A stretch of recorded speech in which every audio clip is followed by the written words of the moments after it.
What is going on, everybody? It is the one and only Q here from Retro Q Gaming, and yes, it's been a hot minute since we've done one of these. But on the plus side, we've had the time to let everything accrue and accumulate, so we actually have a lot of stuff to talk about. Even if some of it, I guess, is lagging behind a little bit.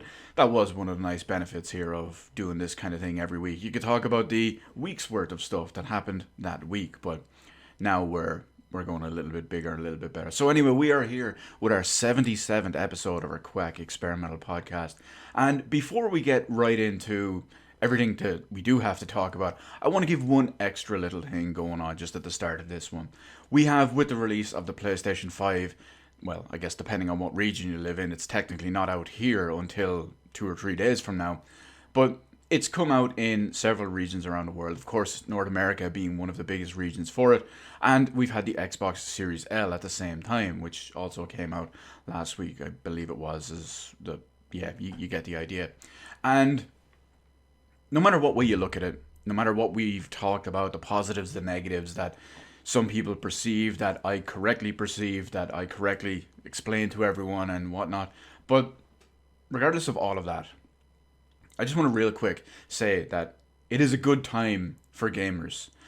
Everyone, no matter what console you buy, if you buy an Xbox Series S, if you buy an Xbox Series X, that's right, listen, X.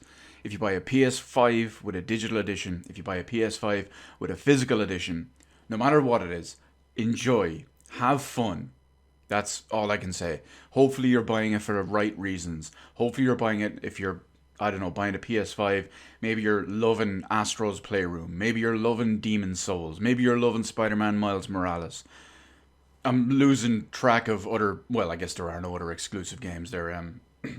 That's not said in a negative light, but you get the idea. If you buy Microsoft and the Xbox, enjoy everything that's on there. You get my point here anyway. But, you know, it wouldn't be 100% Q. It wouldn't be pure, unadulterated, unfiltered Q if I left a segment like that praising gaming as a whole and these consoles and whatnot as well. So we will end this little precursor segment with one of the key important things and one of the most divisive points and one of the really only big points that one of the camps has. We all know that there's the whole Xbox Series X, or just Xbox Series consoles solid state storage drive.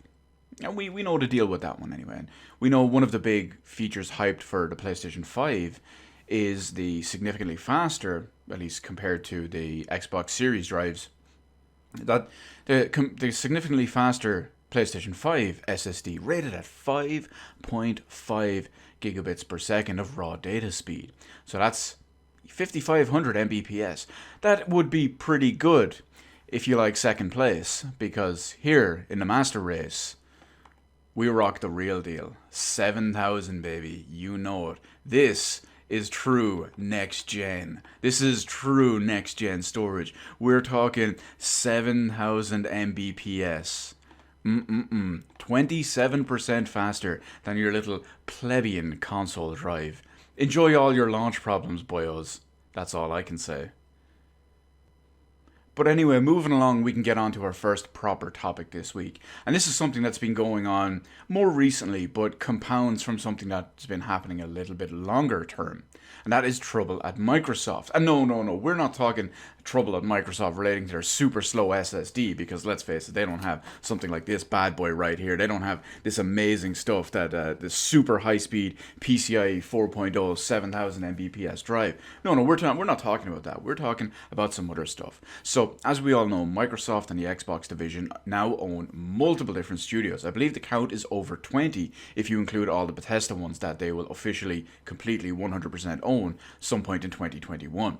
But all these different companies, all these different development studios, they're all making and developing different games. And of course, you've got different teams in there, you've got people in different roles and all as well.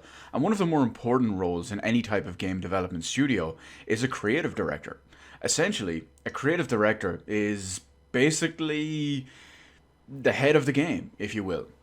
They essentially lead up. I'm struggling for words to break it down into even easier.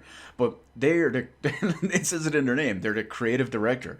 They're in charge of all creativity and everything regarding the game, and they direct the rest of the studio in order to put the two of them together to come out with that.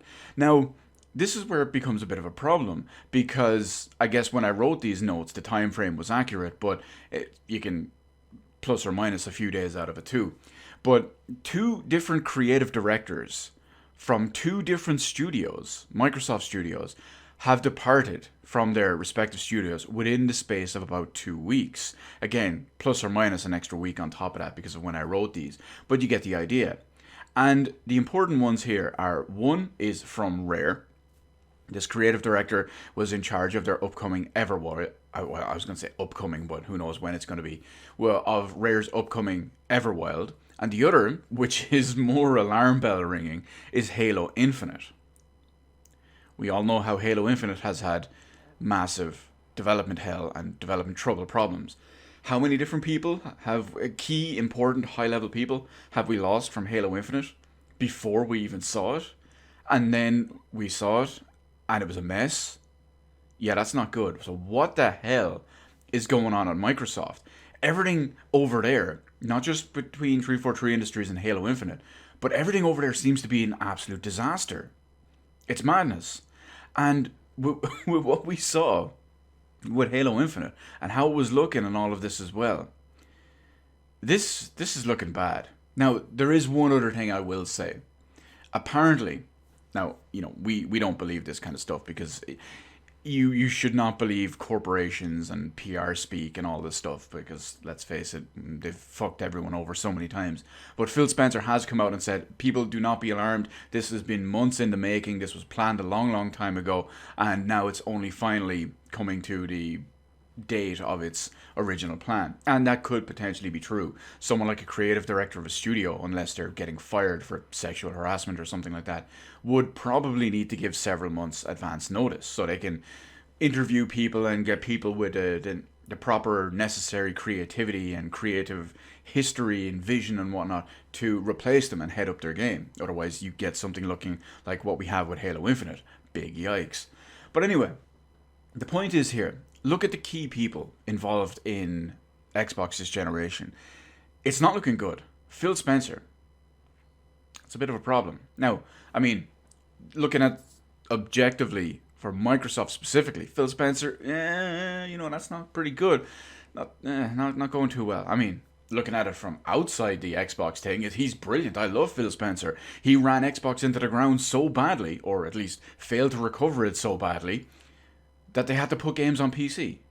That I can now play their games better than any of their consoles. So, yeah, that's brilliant. And then you've got Aaron Greenberg, who is possibly the worst marketing executive in history, because pretty much everything he says, the opposite happens. So, or at least everything positive he says, the opposite happens. 60 FPS standard output, anyone? Big yikes. Native 4K, full 4K, anyone? Big yikes. But again, Phil Spencer, Aaron Greenberg, two game directors. I guess if you want to go back a little bit further as well, Mike Ybarra, and in fact, I only read this one this morning, so I didn't even think of putting it on the notes. But there's some other fairly high-profile woman who worked at Microsoft and Xbox now.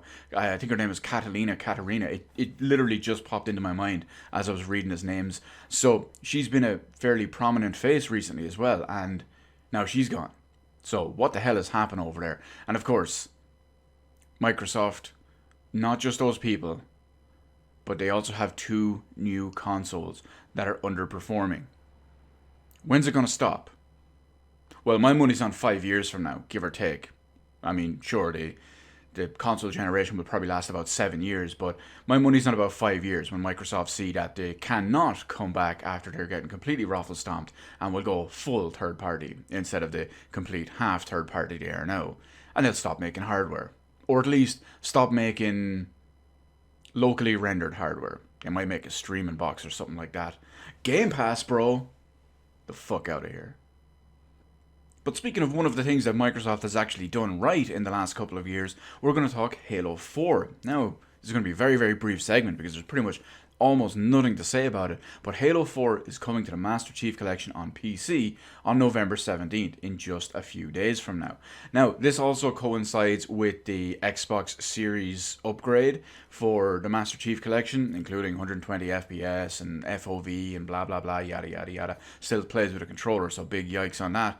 But you get the idea. The point is, it's all coming in there. It's also important to note that Halo 4, unlike Halo 3, unlike ODST, and unlike, I believe, Halo Reach, in the Master Chief Collection, and I can only assume in the Xbox Series version of it as well, when that gets upgraded, it's actually going to have proper remastered textures, proper remastered effects, etc, etc. When you look back at the likes of Halo 3, for example, they just ported that over and increased the native resolution and frame rate support. They didn't remaster any of the textures or anything like that. That's why there's no visible flip in between them. But this one, for Halo 4, in the original on the Xbox One X and the Xbox One, didn't have a proper remastering, if you will. But thankfully, on the PC version, and what we will assume will be also taking effect on the Xbox Series console version, it is getting proper remastered textures and effects as well. And I personally can't wait to play it. I mean, sure, I'm going to be playing it on here. It's going to be beast, 120 FPS, 1440p, completely maxed out settings, mouse and keyboard aiming in a first person shooter. The only thing I will say is that unfortunately I cannot play it on this top end beast mode, top of the line, completely destroying any type of console SSD. I mean, it's about 3 times faster than an Xbox Series drive, and well, it's 27% faster than the PlayStation. Real next gen, baby, real next gen. But now let's flip the switch from green to blue, and we're going to talk a little bit about PS5 backwards compatibility. Now, Sony have promised over 99% backwards compatibility when it comes to PlayStation 4 games on there.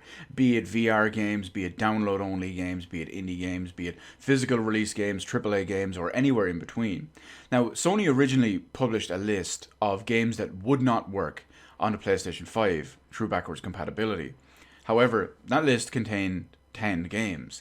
But it gets a little bit weirder, because once that list came out, some devs even went and said, hang on, they're going to work on getting it fixed and work on getting those games, or some of those games, from the 10 game list that Sony published actually ready to work on the PlayStation 5. So that looked really well in that way. But then it got weird and went completely the opposite direction, because Ubisoft came out and published a list of their own games, their actual Ubisoft games from the PS4 that don't work on PlayStation 5 properly. And that list is as follows. It is Assassin's Creed Chronicles Trilogy, so that is Assassin's Creed India, Assassin's Creed China, Assassin's Creed Russia. It also includes, strangely enough, and this one is a bit bigger and more important, Assassin's Creed Syndicate, Risk, Star Trek Bridge Crew, Werewolves Within, and Space Junkies. What the hell is going on with this backwards compatibility thing?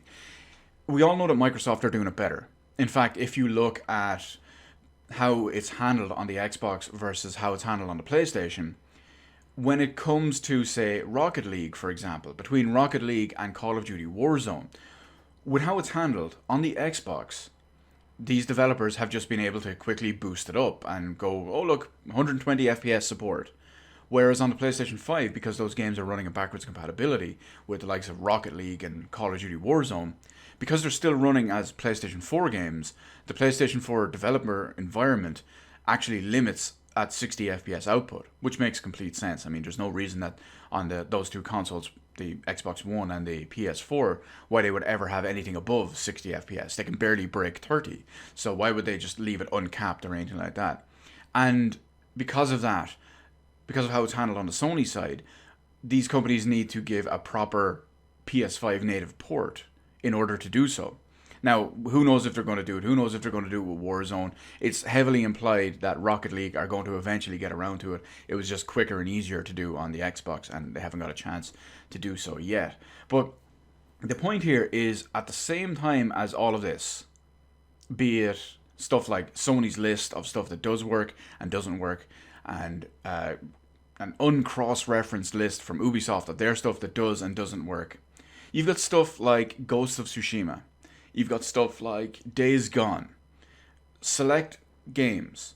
I mean, hell, they even use that as a great example. This one's not really down to a patch because it was originally an uncapped frame rate. But even Killzone Shadowfall, these games are getting backwards compatibility patches to be able to run at that, be able to take a little bit of advantage of the power, and be able to run at, in the case of Ghost of Tsushima, 60 FPS. In the case of Days Gone, dynamic 4K and 60 FPS. I believe God of War will run at up to 60 FPS in the performance mode, even if it is a 1080p.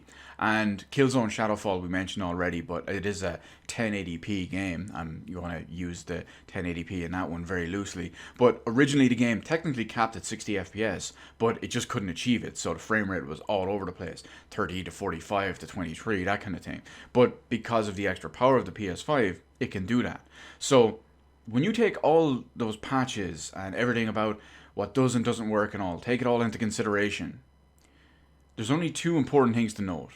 One, none of them are running from a nice, fast, true next-gen drive that is 27% faster than the PlayStation 5, and it's slow, obsolete, out of date, lackluster drive.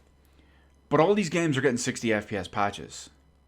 Now watch as I guarantee you when they try to charge everyone for a Last of Us Part 2 remaster. Get fucked. All to try and get from 1440p to 4K and from laughable 30 FPS up to 60. L-O fucking L, Sony. But sticking with Team Blue for a second, we're going to talk a bit more about PS5 hardware. In this case, it's a bit more about PS5 storage woes that people are beginning to figure out are more and more apparent. That was all kind of kept quiet until post-launch. Now, as you all know, the PlayStation 5 has a custom 825GB drive, which realistically, depending on how you tally it up with the the drive is 825 million bytes, but real megabytes and gigabytes are listed as 1024, so you get 1024, so it doesn't add up properly. And then of course you take into consideration the likes of the operating system and reserve space and all, you get in around the 600 gigabyte mark of what you can actually use in usable space for that. Now, the big thing about that is there are two other options that are currently not really options. So number one, you have the expansion port. There is a proper M.2 expansion port that is PCIe 4.0, so it can run a nice, lovely, fast, excellent drive like this that is better and faster than the PlayStation 5. But that port is curiously disabled at launch. It will be enabled in the future, but now you're stuck with 600 odd gigabytes. Now, most people would think, okay, well, you know what, I'll just store my PlayStation 5 games on external hard drives or external SSDs or whatever it is, because sure, they're not fast enough to play them for, but it's quicker to transfer them and store them on there to free up my actual premium SSD storage space in the console, and then I can just transfer it back over whenever I need it and whatnot too, just like the Xbox did. But wait, no, boyos, it doesn't work that way, because Sony have also said that you cannot store PlayStation 5 games on external drives. That is, external SSDs through USB, or external, I guess, regular hard drives through USB. It's not, of course, including the M.2 expandable storage. You will be able to save them all on there. But it's a big oof. Because think about it, games are getting bigger and bigger and bigger. There are already games on these new consoles that are 100 plus gigabytes. And if you've only got 600 and something to play with on the PlayStation, who knows when that's going to be available to expand on properly. Not to mention the cost, and who knows how they're even going to do it, because some people are completely tech illiterate. But it's big mixed messaging from Sony. They've specifically been hiding this kind of stuff. Although I will say, I believe, I'm not 100% sure on this, but I believe that it was said originally that you would be able to store PS5 games on external USB storage, just to store them, because it's quicker to transfer them back and forth, but not quick enough to play them properly, so you wouldn't be able to play them off it. But then it seems like that was changed. But anyway, all I know is, well, the topic of the next section is exactly how I feel. And that feeling I'm having is next gen is already completely falling apart. So all of these next gen games that were touted as 4K and full 4K and all this stuff, well, they're basically nowhere near 4K. It's an absolute joke. You've got games that are 1440p upscaled. You've got games that are running at native, yeah, what am I talking about? Dynamic 4K, and, well, I mean, I guess it technically probably is native 4K if you don't move and look at the floor. But, yeah, and then it drops all the way down. I mean, you have games... I'm going to get to it now in a second, but it's just so bad. I mean, let's look at it this way. Not only that, but other promises are falling apart too. Demon's Souls, for example, was originally promised 4K and then doesn't have it properly, unless you cut it down to shitty performance mode. It was also promised with ray tracing. And then the creative director of Bluepoint Games came out and said, yeah, we didn't include ray tracing. There's no ray tracing in it. Miles Morales, originally announced at showing as 4K, 4K, 4K. Then, big yikes, turns out to be dynamic 4K. And Gears of War 5 is possibly the biggest L in this way completely. Well, maybe almost. But I mean, Gears of War, with all the next-gen improvements and the world's most powerful console and all this bullshit, can't even keep a solid 60 FPS in campaign properly. Remember, it doesn't use max PC settings and is dynamic 4K that goes as low as 1080p and still drops frames. And on top of that, not only do you have stuff like the Xbox Series S that has a 500GB SSD, it has 364GB of usable space. Depending on your game, if you get something big like Call of Duty, that's nearly half your space gone right there. I mean, it's no 1TB top of the line 7000 Mbps PCI 4.0 drive, faster than any console. But I mean, it gets worse from there, because you can look at it. A couple of comparisons have come out. And naturally, you would expect the world's most powerful console, something that has been throwing around 4K, 60 FPS, ray tracing, 120 FPS, all of this stuff. Something that's been throwing power, 12 teraflops, around the entire time. Games on PlayStation 5 are outperforming the Xbox Series X version. That's right, outperforming the Xbox Series X version. There's two notable examples. Technically, I guess they're probably the only two examples. But we have Assassin's Creed Valhalla. Now, both games target 60 FPS. Both games do drop. Both games use dynamic 4K. Both games have issues. Both games have screen tearing. However, the frame rate drops more and drops harder on the Xbox. And you might be thinking, oh, Q, that's because it's running at a higher resolution the whole time. But that's not the case either, because they're both dynamic. The Xbox resolution typically drops lower than the PlayStation 1. So the PlayStation 1 has a higher average frame rate. It also has a higher average dynamic resolution. It's a bit of a problem there, isn't it? Devil May Cry 5 Special Edition is also another big one. You have games, or you have game modes in that game that promise up to 120 FPS. No console properly achieves it because they're all over the place. But when I say they're all over the place, one of them turns in 100, maybe 105 FPS. And in the same scene, the other one turns in 65, turns in 80, and it may be no surprise to you, but the Xbox is lower. Very interesting for the world's most powerful console. Doesn't bode well for the entire generation, does it? Because I know Xbox fanboys were always talking about the best version of all your favorite games. The best version of Assassin's Creed. The best version of Grand Theft Auto. The best version of Call of Duty. And guess what? It's not the case. I mean, it's all technically completely irrelevant, because none of them come close to the grandeur of PC, where we can do quality and quantity of frames at the same time. But we're going to move it away just for a second here. We're going to talk a little bit about Netflix.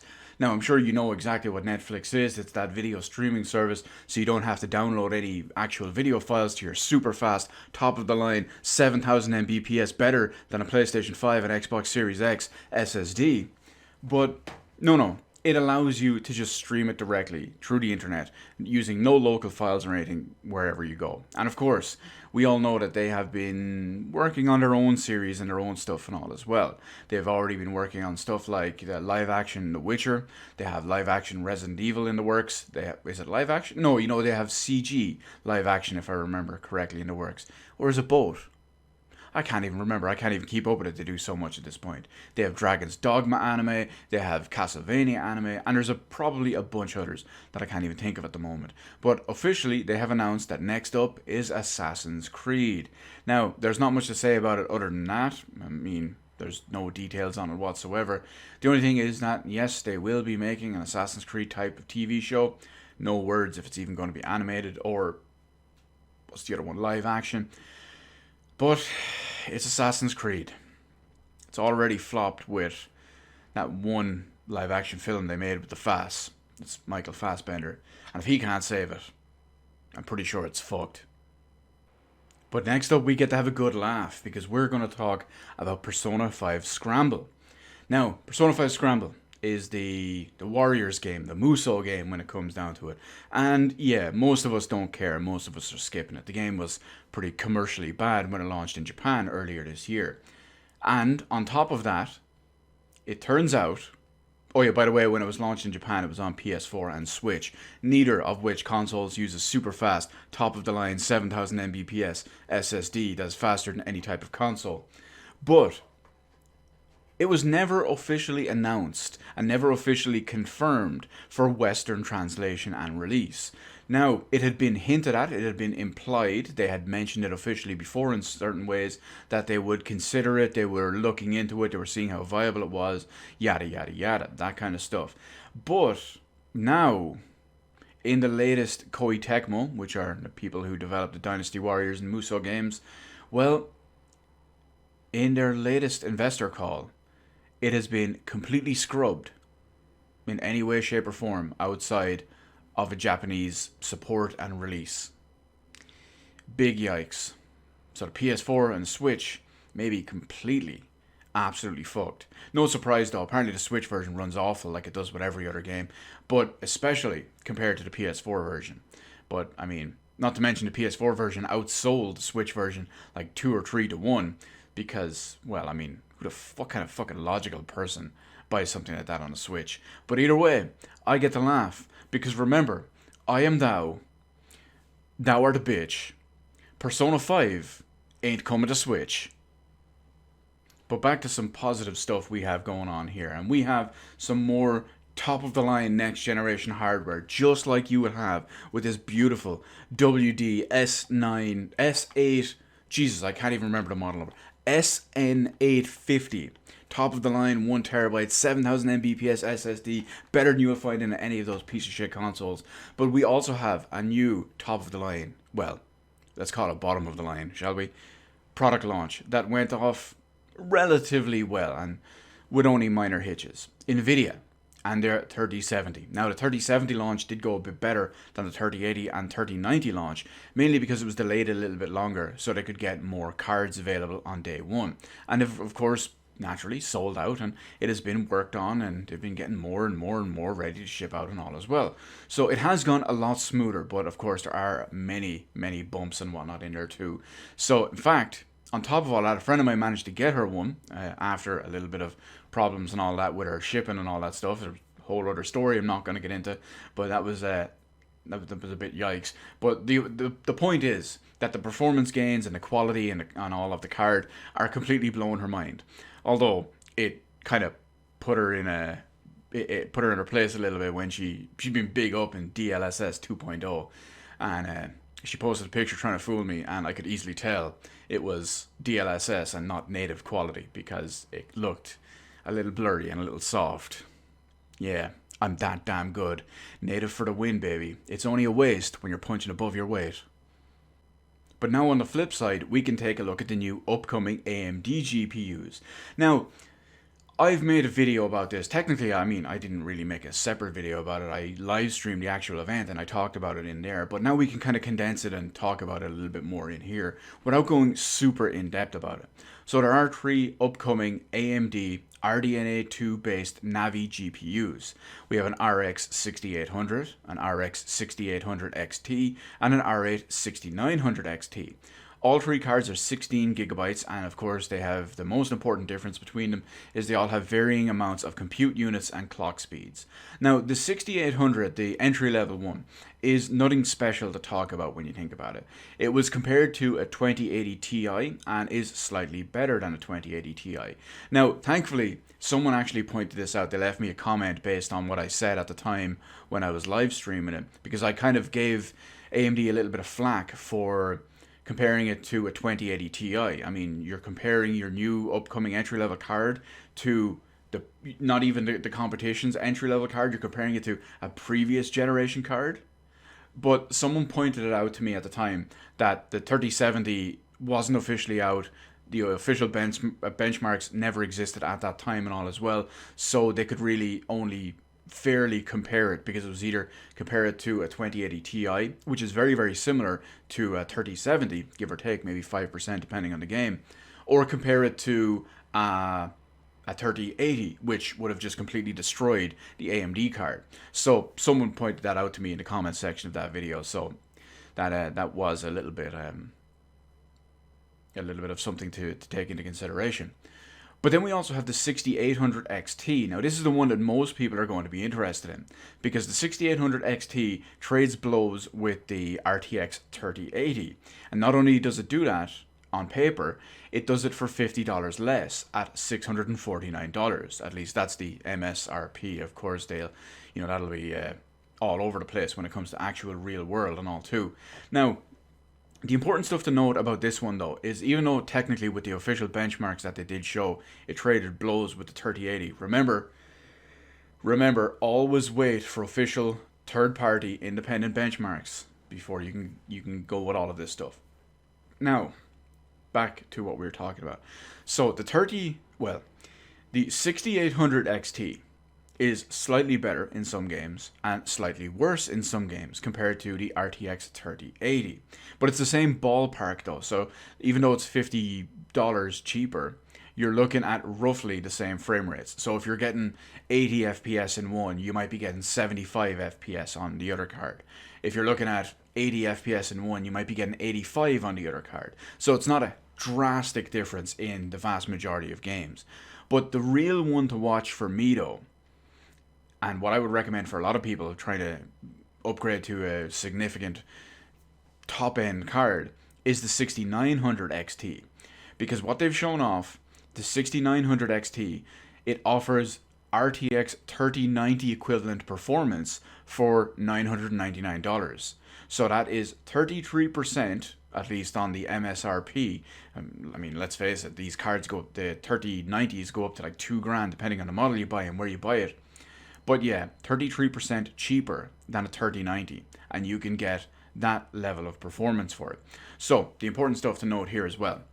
Remember, wait for independent benchmarks, because that's always the smart thing to do. You can't completely trust all of the stuff that AMD or Nvidia for their own hardware and all, or Intel or whatever it is. You can't trust any of them for their own ones here, especially since some of the stuff and stats shown during the AMD press conference showed it with along the lines of boosts that were only available for people with Zen 3 Ryzen 5000 PC chips with RAM of equivalent performance. And it was what was the other one they called it? Rage mode. It was basically if you have a certain chipset, certain CPUs, certain RAM speeds, and one of these cards, you can activate a certain overclock. Now the problem is, how sustainable is all of that and all as well? That is a big important one to worry about. Now, these cards are going to release, at least the 6800 and the 6800 XT will be releasing in just a few days. I believe it's this coming Wednesday they're going to be launching. Now, of course, I'm going to be keeping my eye on what these benchmarks are like, but I do have a little bit of worry given the fact that we're 2 or 3 days before launch and we don't even have benchmarks. And the big important thing we want to know, because we're already in the second generation of it now, ray tracing performance. They said a lot of stuff about max settings and all this stuff. None of that was mentioned when it came to benchmarking and what AMD showed off. So, as far as we know, RDNA 2, and specifically these cards, don't have any dedicated hardware ray tracing cores or ray tracing support on a hardware level. So it seems that they will support it, but it might be all software. I'm going to give it the next couple of days we find out, because that is a big important one to know about. If you're going to buy these cards and you're sure they can ray trace, but if it's absolute dirt, they're already dead. Nvidia win yet again. So we're going to flip gears for just a second here. We're going to talk a little bit about anime. That's right, we're going to go with some anime subscription slash streaming slash, I guess, just other company services and all in general. Because it looks like Sony might be in talks and might be moving ahead to actually go with the rumoured buyout of Crunchyroll. Now, it's not confirmed 100% just yet, but Sony are supposedly looking to pay what will translate and what will come across as $957 million to buy out Crunchyroll if this turns out to be true. Now, I'm not a fan of this whole situation and this whole news and all as well, as Sony already own Funimation and Aniplex, which are some of the bigger corporations and some of the bigger players in the anime game, and not to mention that the licensing, subscription, and the distribution and all as well. So I'm not a big fan of that, because this would bring them ever so much closer, significantly closer even, to being a complete monopoly, or at least a massive shareholding monopoly in the anime industry. Or in, let's go and we'll put it in terms that normies would understand, they would be the Disney of anime, which isn't a good thing, because if you're worried about, if you know anything about that, and just look up the Disney Vault, if you will, and you'll understand why it's not a good thing.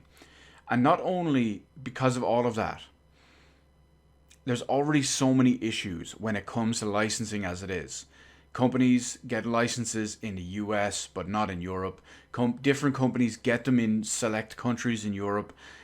It's already so messy. And even if one company owns all of this stuff, they own a division in Europe, they own a division in Japan, they own a division in North America, they still can't even translate the same licenses across the board. So it doesn't even give us that kind of, what do we call it, with normalcy and uniform benefit. Because I mistakenly fell into that consideration a while back when Funimation bought out, I think it was manga.co.uk, and they expanded into Europe, and that was of course a big one. So you were thinking, okay, now all the Funimation licenses and all can easily come over here, and it can be done a lot smoother and a lot more of a better transition. But it turns out that that wasn't the case, and that's one of the other big reasons why I'm not happy about the potential of all of this. I mean, Sony hates anime titties. They censor their own games, or well, they censor anime titties in games on their own console. I mean, you know it's a bad situation when even Nintendo aren't censoring that stuff.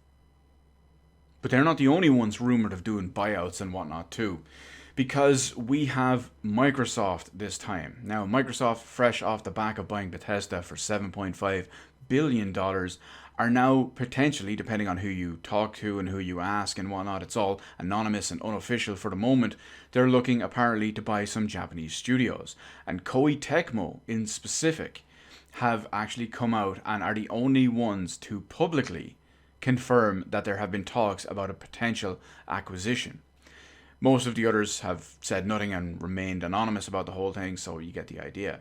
Now, the fact that there are other ones that have come out there and all too. Now, again, just like before, the same way with Crunchyroll and all as well, I am never a fan of hardware makers buying out studios unless the studio is about to close down and shutter, and the only way they can be saved is by Microsoft or Nintendo, definitely, hopefully not Nintendo, or anyone, Sony, whatever it is, coming in and saving them. If it's a choice between them going away forever, closing down, or being bought out, I can understand it and I can get behind that to an extent. But overall, this isn't a good thing. Now, who knows? Sega Sammy are working on selling off a bunch of their assets and businesses and production studios and IPs and all. Maybe Microsoft will pick up a couple of those in the meantime. But it is important to note as well that Phil Spencer has actually come out and mentioned that as far as he's aware, or as far as he is publicly willing to admit, that this is all complete Complete nonsense. Now, he's also said that he's not in every meeting. There's other departments that would be completely separate and they could handle that kind of thing, like Xbox Japan or Microsoft in general, for example. They could handle all of that without including him in there. But at the same time, and what is probably likely more accurate to the whole thing, don't believe these companies. Don't believe these people. They're all liars. But either way, I don't want Microsoft buying out anyone. Just like I don't want Nintendo doing it. Just like I don't want Sony doing it. Unless the company is about to go under. Then I can understand it. But it doesn't stop there. And I am even hesitant to mention this one because fanboys have been bringing this up as complete nonsense and complete lies for multiple years with no source whatsoever. Just like this time. But just because we do have two other similar topics on it, I figured I'd bring it up anyway. So Bluepoint Games. Now, Bluepoint Games are an amazing studio. They mostly do remasters and even have dabbled their hands in a couple of remakes, and they're usually considered excellent remakes. Shadow of the Colossus, for example, excellent remake made by Bluepoint Games. The Demon's Souls remake is also made by Bluepoint Games, and you've got a couple of other ones as well. They've done some great ports, they've done some stuff like that and all as well. It's all really, really good, and they do excellent work. Now, the big problem with this is, of course, the fanboy rumors are up and the fanboy rumor mill is running yet again. Remember, this is all very important to note that there is no basis for this whatsoever and no source, but apparently Sony are potentially rumored to be considering buying them and whatnot as well. And again, hopefully that's not the case because, as I mentioned in the last two segments, I'm not behind that kind of thing at all, especially because Bluepoint Games haven't even been a Sony exclusive studio, if you will. They've made games for Xbox before as it is, so that would be kind of pointless in there. And even, I'm just going to say one thing, a little bit tongue-in-cheek with this one. The only way I could potentially be down with this, again, it's tongue-in-cheek, I wouldn't really still be down with it, is if Sony were to buy them and forced them, not even force them, but get them to remake Legend of Dragoon properly, fully, in its true PS5 Bluepoint Games level remake glory. Then I could forgive them. But typically, if you're launching a new big game and, well, business might be doing pretty good if someone's looking to buy you out, but let's flip that one on its head anyway and talk about some failures when it comes to business, because this time we're talking Square Enix and they have had some big woolad failures this time. So, Marvel's Avengers, absolute flop. Not only does the game look like a mess, plays like a mess, runs like a mess, and it's just an absolute shite disaster from what everyone says. Now, despite launching a buggy mess, you might remember where they put out their first major patch that fixed over 1,000 bugs. Well, it turns out the game was a commercial flop as well, and it lost them a shitload of money. Now, the big numbers that we've seen around in this, when it comes to conference calls and investor calls and all, and reports, well, it's netted them about $48 million loss. And that game has a budget of almost $200 million. I believe the number was up to 170, depending on where you go and who you look at and who you believe and all this too.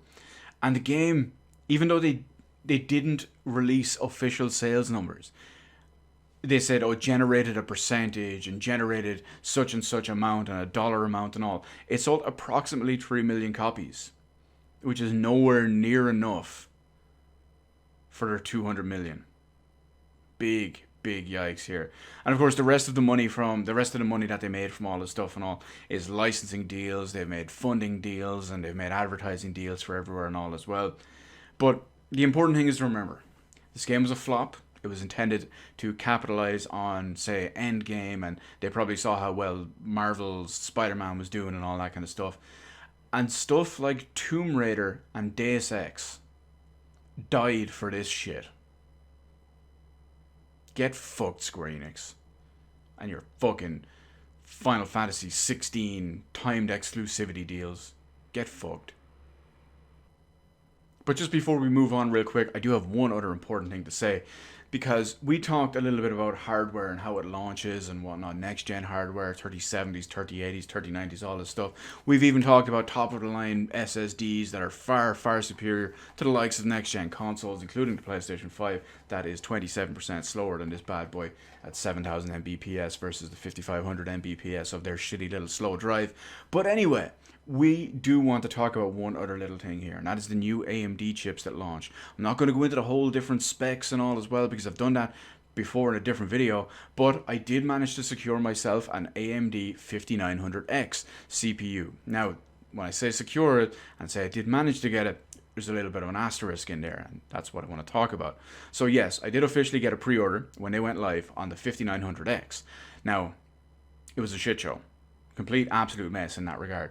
Over 1,500 pre-orders were made on a 5900X at that time. So before they had to pull it from sale, or pull it from sale / pre-order. So there was a queue-based system. Now, naturally, you're thinking, queue-based system should be number one, baby, because this is the one and only, the one true queue. But unfortunately, that's not the case, because this one is a QUEU. QUEUE. I can spell, don't worry. Anyway, on top of that, I have technically secured one. I am in the pre-order queue for it. I am currently sitting at number 398 out of what is now down to, I think it's 1498 of available pre-orders. Some people got theirs shipped out to them and it got knocked down in the queue and whatnot. A couple of people cancelled and all that too. But overall, I have it working. I have it coming. The big important thing to note is that the new top-end Beast Mode PC is on the way. It's being built.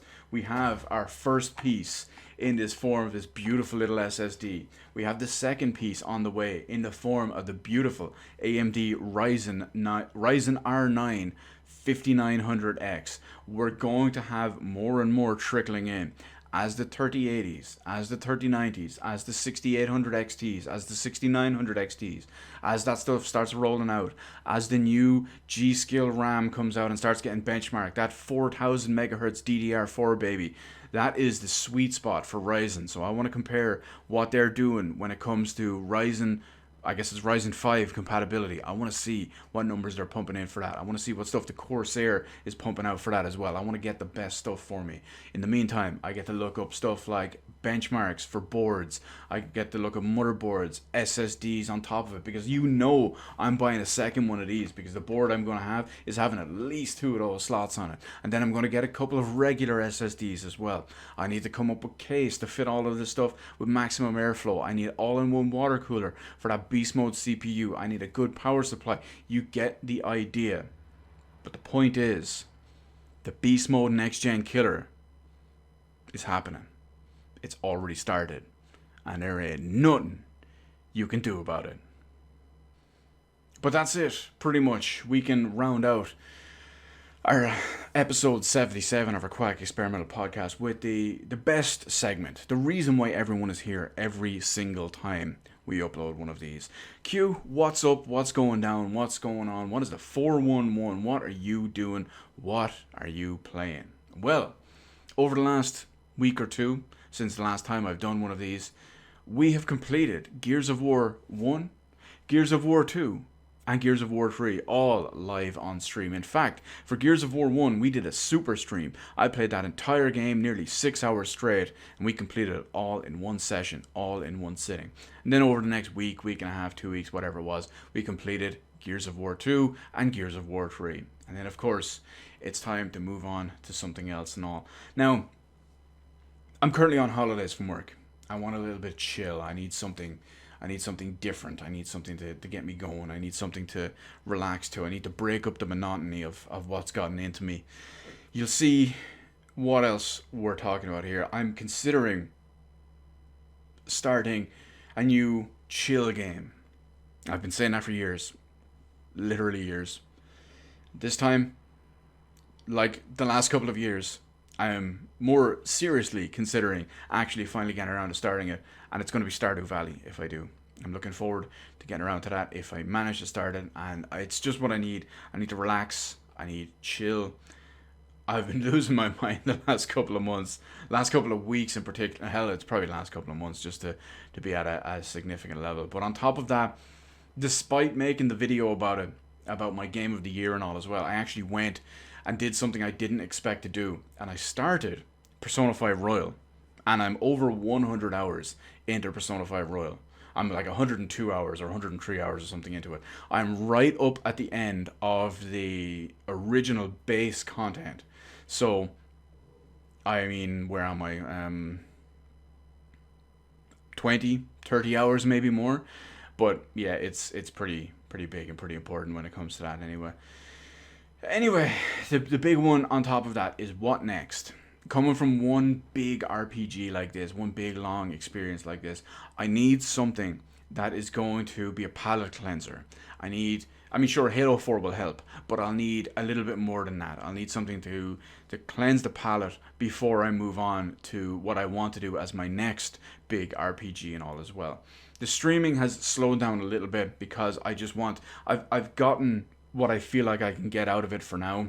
I will be coming back to it, of course, but those like 4 or 5, 6 weeks where I was going pretty hard with it, it did so much for me. It helped so much immensely for it, and I want to do something a little bit different. Of course, as I said, I want to stream a bunch of RPGs more and more and more. There's a couple of other games that I have a big list of retro games and other games and all that I want to stream as well. I'm considering playing Xenoblade Chronicles X coming soon. Will I be streaming that? I don't know. I don't know. I don't want to be promising or well whatever it is, but we'll see how it goes. We can talk about that more on whenever we do another one of these here. Anyway, that is it for our 77th episode of our Quack Experimental Podcast. As always, I want to thank everyone for watching. Feel free to I can't even remember my usual outro for this. Let me try that one again. Feel free to hit up the comment section below. Of course, leave no matter what it is you need down there. Salt, questions, comment, opinions, praise, butthurt, whatever it is. Leave it all down there. That is what it's there for. In the meantime, hit the appropriate button to let me know how I did on the video. And while you're at it, why not head on over and hit the subscribe button and even ring that little notification bell. So you can be one of those select elite few who gets notified when this bad boy gets uploaded. Well, I can't say every week at this point now, but whenever we get around to doing one of these, because naturally, you want to be the first to slide right in there for all that. Anyway, as always, thank you so much for watching, and remember, winners don't play switchboards.